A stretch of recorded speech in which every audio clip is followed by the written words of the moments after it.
2 Samuel 12. Unya, gipadala sa Ginoo si Nathan ngadto kang David. Miadto siya kaniya o giingnan niya si David. May duha ka tawo nga miadto sa usa ka syudad dato ang usa ug ang usa ka bus. Daghan kaayog mga hayupan ang dato, apan ang kabus wala gayoy lain gawas sa usa ka baing karnero nga iyang napalit. O giamuman niya kini, mitubo kini uban kaniya o sa iyang anak ug nagkaon kini sa iyang pagkaon ug nag-inom sa iyang imnanan. Iya kining kugos-kugoson sama sa iyang anak. Usa ka adlaw ni ana may bisita nga miabot sa balay sa dato ug wala siya'y gusto nga mokuha gikan sa iyang kahayupan aron iyang ihawon alang sa bisita. Maoy iyang giihaw ang baying karnero sa kabus aron ikadalit niya sa iyang bisita. Unya nasuko pag-ayo si David o giingnan niya si Nathan. Ipanampa ko sa ngalan sa Ginoo nga ang tawo nga nagbuhat niini angay patyon. Kinahanglang ulian niya ang tag-iya ug upat ka buok karnero kay wala siya'y kaluoy. Giingnan ni Nathan si David, ikaw mao ang tawo ug ania ang pulong sa Ginoo, ang Diyos sa Israel. Gidihugan ko ikaw aron maghari sa Israel ug giluwas ko ikaw sa kamot ni Saul. Gitugyan ko kanimo ang gingharian sa imong agalon ug ang iyang mga asawa. Gihatag ko kanimo ang banay ni sa Israel ug ang sa Juda. Kun jutay pakini alang kanimo, dugangan ko pakini. Nganong wala mo mantagda ang akong pulong ug maumay imong gibuhat ang dautan sa akong atubangan? Gipapatay mo si Urias dito sa gubat o giilog mo ang iyang asawa. Busa, dili mo biya ang espada sa imong balay, kay imo man akong gisalikway o giilog mo ang asawa ni Urias. Miingon pa ang Ginoo, patunghaon ko batok kanimo ang dautan gikan sa imong banay o sa imong atubangan kuhaon ko ang imong mga asawa ug ihatag ko sila sa imong silingan ug siya modulog sa imong mga asawa bisag adlong dako.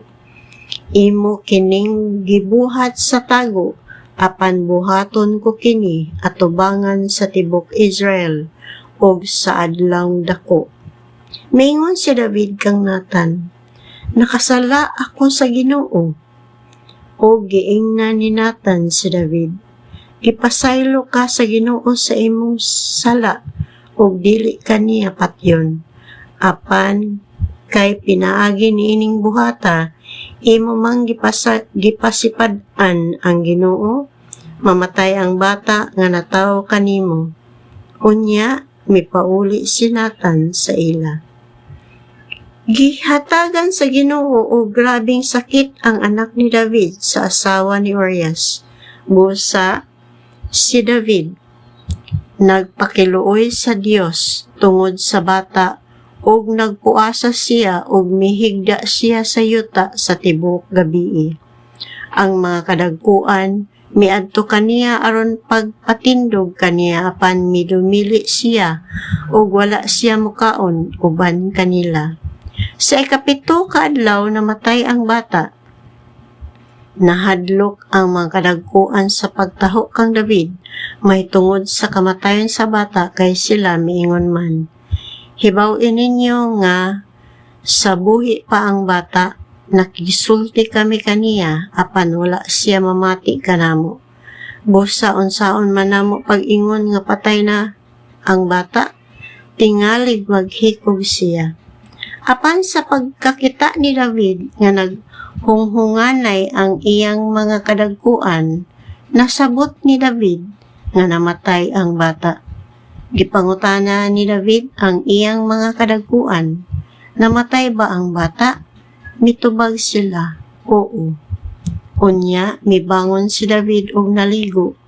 Nagdihog siya glana sa iyang kaugalingon og nag-ilis siya. Unya, miadto siya sa balay sa Ginoo og misimba og mipauli siya sa ila. Og sa pagpangayo niya pagkaon, gihatagan siya og mikaon siya. Unya, giingnan siya sa iyang mga kadagkuan. Unsa man kining gibuhat mo? Nagpuasa ka o gihilakan mo ang bata samtang buhi pa siya. Apan sa pagkamatay sa bata, mitindog ka hinuon og mikaon. Mitubag siya.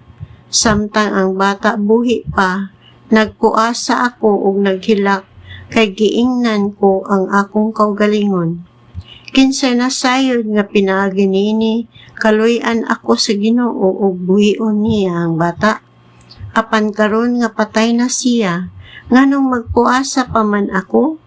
Makapabuhi ba ako kaniya? Muadto unya ako kaniya, apan dili na gayud siya, mahibalik kanako. Gihupay ni David si Batseba nga iyang asawa og nakigdulog siya kaniya. Si Batseba nanganak og batang lalaki nga ginganlan ni David og Solomon. Gihigugma sa Ginoo si Solomon og nagpadala ang Ginoo og mensahe pinaagi kang Natan, ang propeta nga nganlan ang bata og Jedidiah, kay gihigugma siya sa Ginoo. Kiatake ni Joab ang Raba ang syudad sa mga Amonihanon nga gipuy-an sa ilang hari og nailog niya kini. Nagsugo si Joab og mga tawo ngadto kang David og giingnan niya. Giatake ko ang Raba og nailog ko ang syudad sa mga tubig.